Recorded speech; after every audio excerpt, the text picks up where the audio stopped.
she recently introduced. I'm honored to moderate this panel with very esteemed guests. We have from all verticals and industries representation here. As we know, disaster recovery, planning, and business continuity is one of the very critical. And I will say this with my statement that 93% of organizations that experience major data loss usually shut down within 1 year period of time. And that's when additionally 43% of companies immediately close by major data breaches. So this is showing us the criticality of the subject we are going to discuss today. This also has a financial impact. Per minute, each downtime globally on an average is costing us $5,600, which lead to $300,000 per hour financial loss or impact of any simulation globally. I will not take much of your time, and let's start with our esteemed panelists. I will introduce Mr. HASSAN. Welcome, HASSAN. Would you please introduce yourself? Thank you for your Assalamu alaikum all. I'm HASSAN, AMRI, GM of Risk Management and Business Continuity at MOBILY. With MOBILY, actually, we have kind of bit of good resilience because of the nature of the environment we are working on. Happy to be with you here, guys, and inshallah we'll enjoy this session. Little bit logistics issue. We are just wrapping as per the pictures.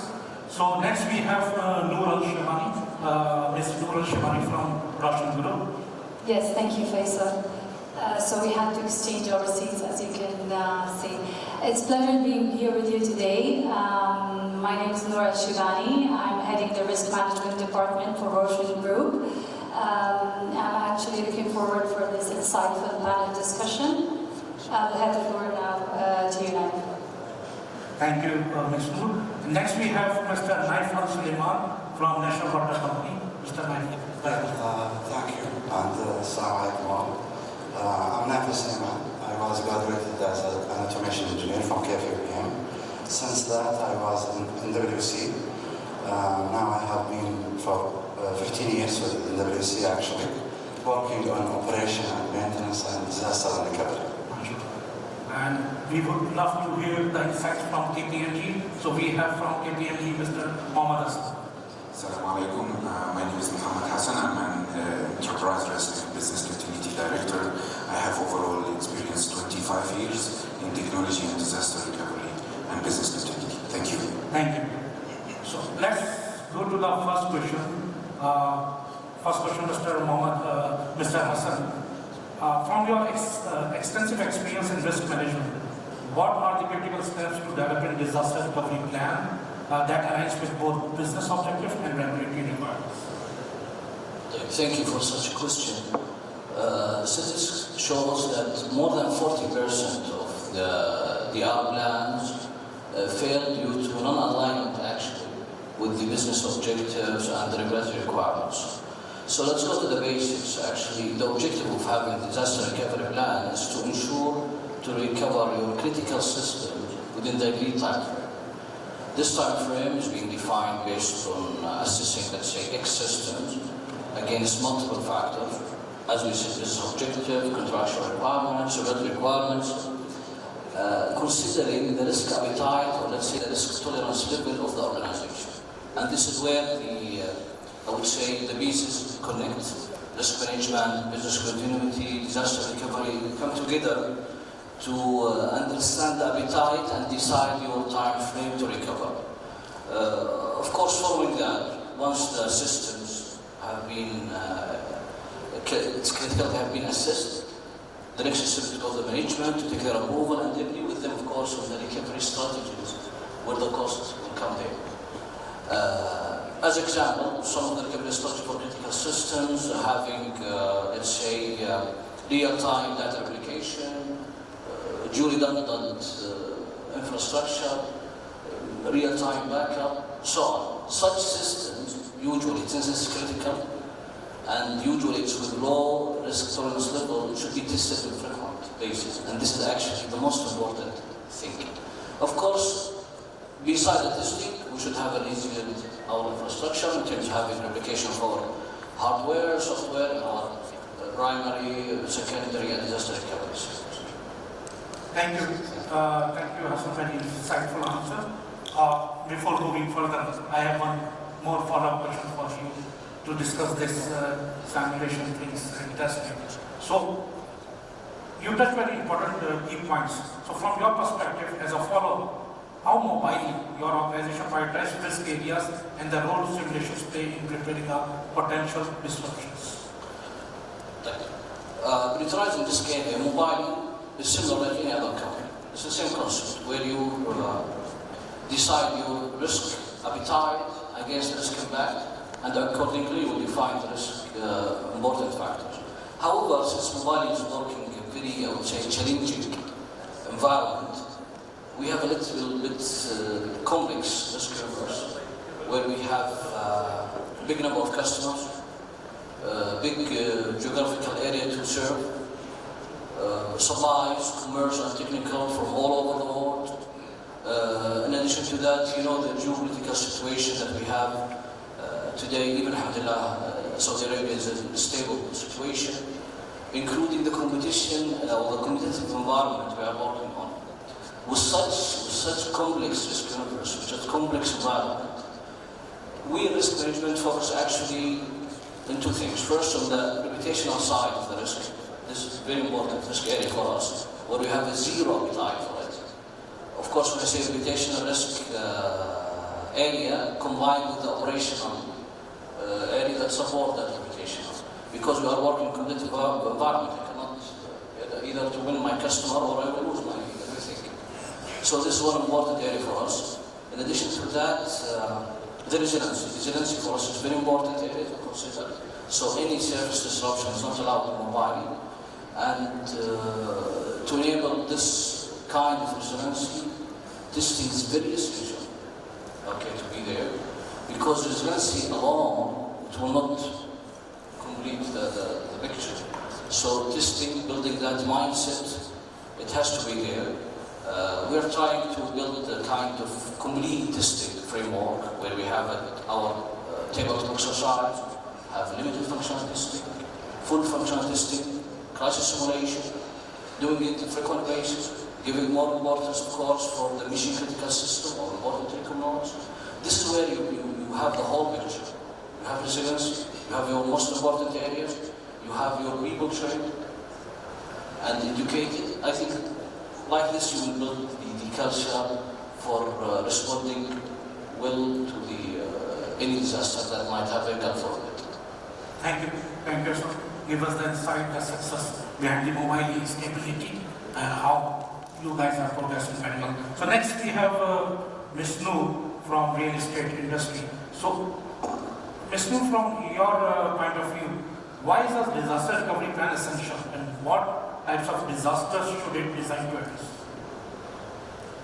Okay, thank you, Faisal. So I believe that disaster recovery plans are crucial and critical in every organization, as we all see that it allows the organization to recover in case of any unexpected events. So it's planned for the unforeseen events.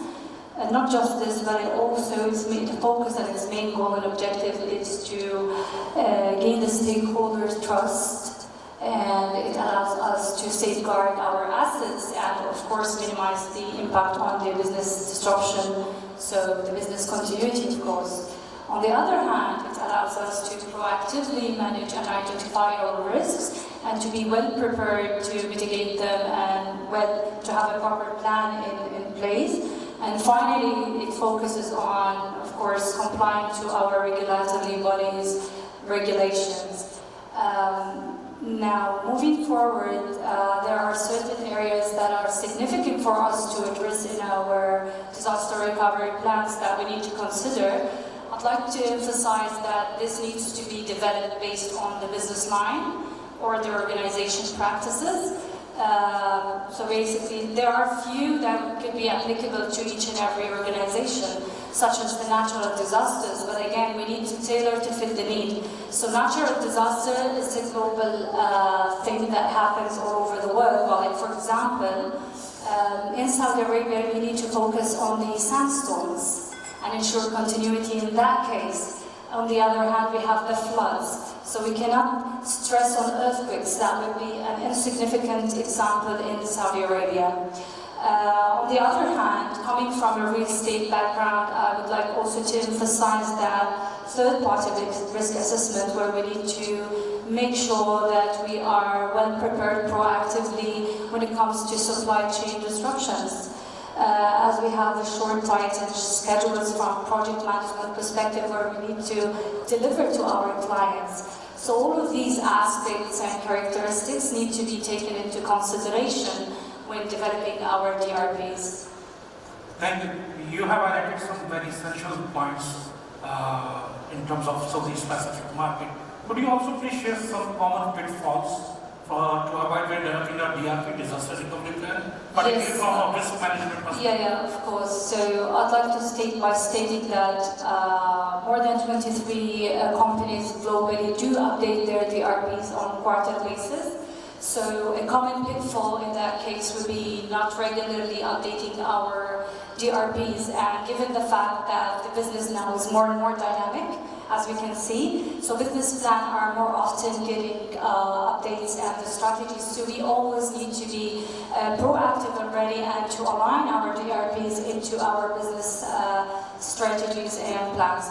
So this is a common pitfall. On the other hand, the lack of integration and proper communication, so not having in place a comprehensive communication plan where we can onboard our key stakeholders and get them involved in the DRPs. Trainings as well, I'd like to stress on trainings, the exercising and testing and running the simulations, ensuring that all our key stakeholders are onboarded and fully understand their roles to play and their roles and responsibilities towards our DRPs.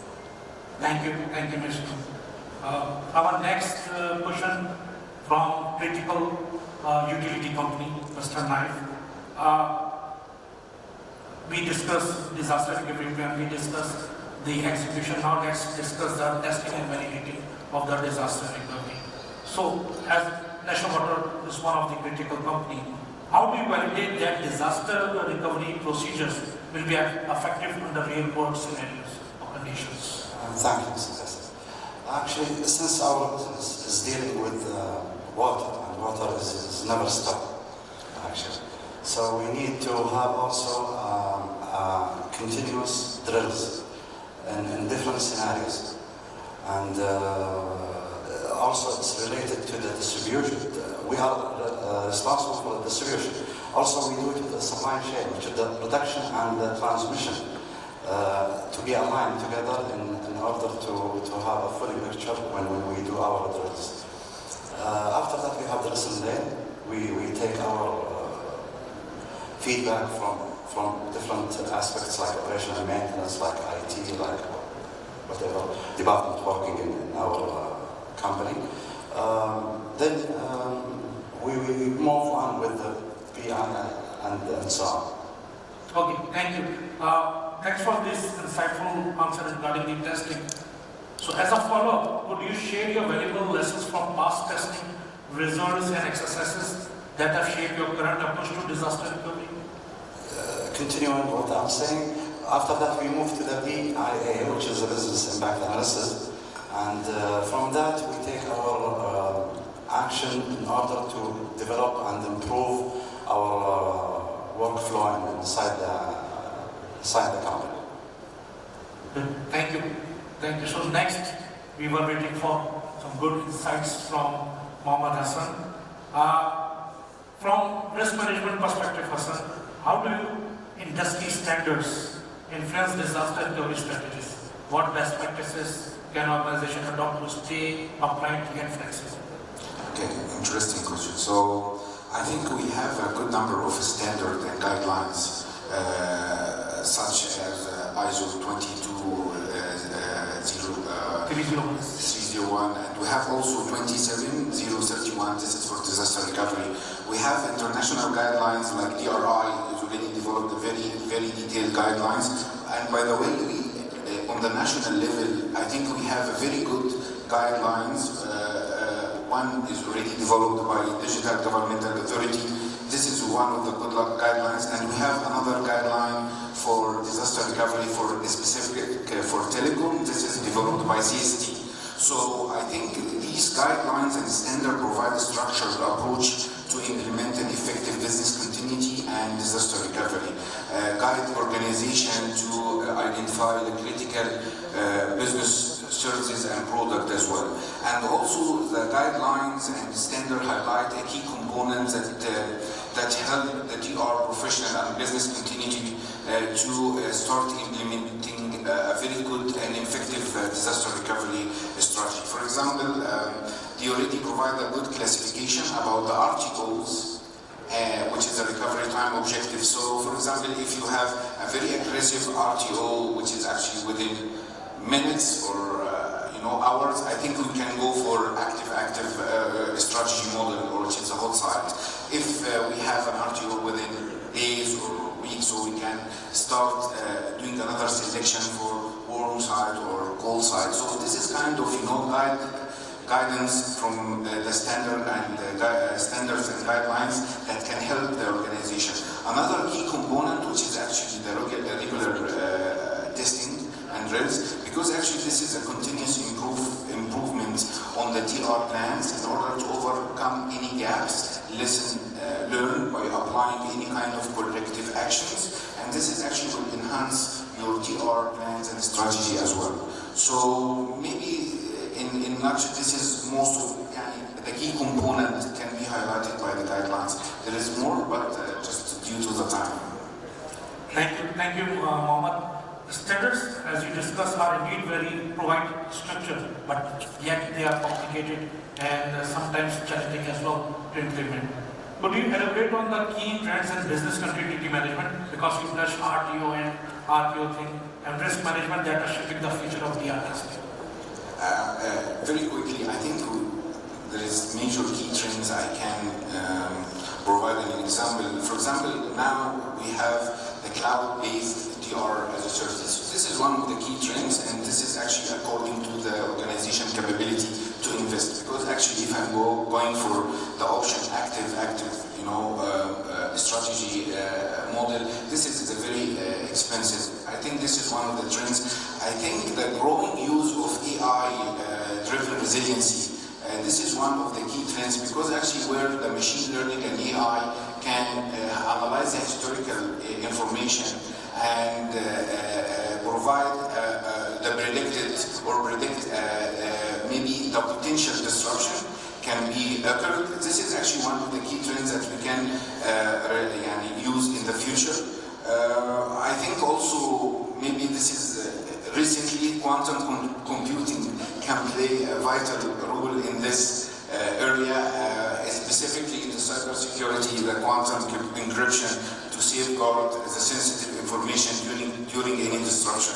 So DR automation as well, one of the key trends in order to automate the fail process and feedback. This is very complex process, especially in the complex environment that telecom operator needs some support from this kind of technology. Thank you. Due to the time constraint, I will go for directly the last question from all of you. Anyone can take this question. What do you see the most significant future threats to business continuity, and how should disaster recovery plans evolve in response? Anyone?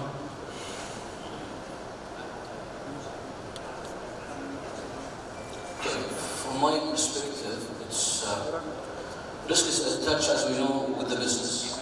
Okay, so where is the business going? The trend today is going for new technologies, AI, ESG, sustainability.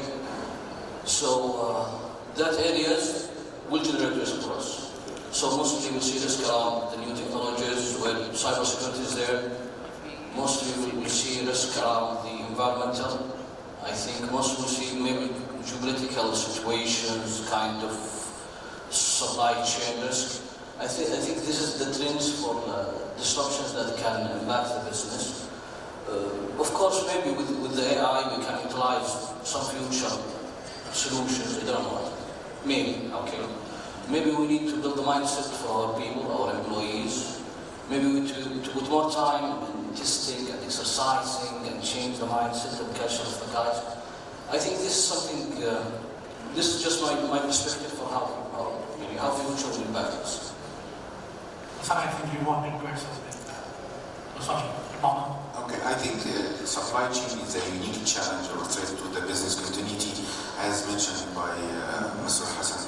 I think DR plan should evolve by integrating, for example, with supply chain intelligence tool to keep providing real-time insights about the global risk and provide decentralized supply chain multiple sourcing options. I think this is very important because this is a unique challenge, and we anticipated this during COVID-19, by the way. So relying on critical suppliers is one of the unique challenges. So this is what I need to add.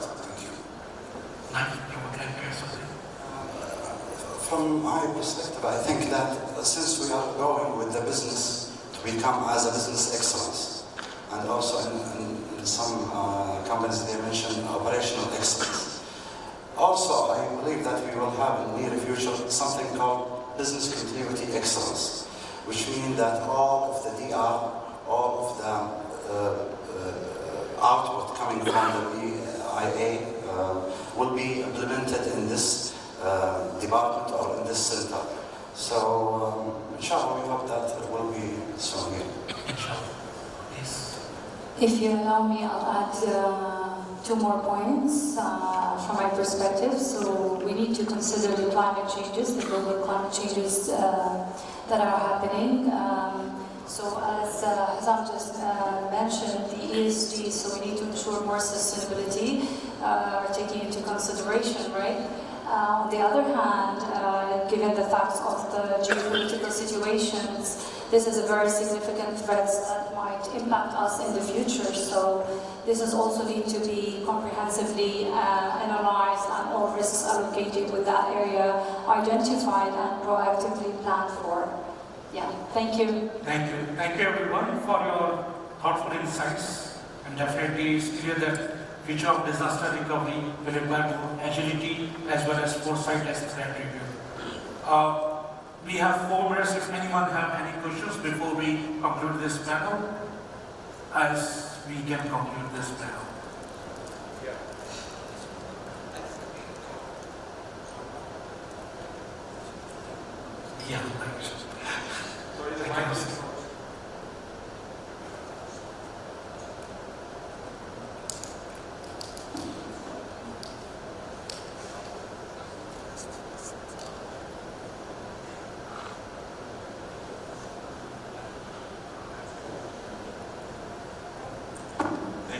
Sorry for keeping you waiting. My name is Mohammed. I'm the Managing Director of ROSHN. There is one point which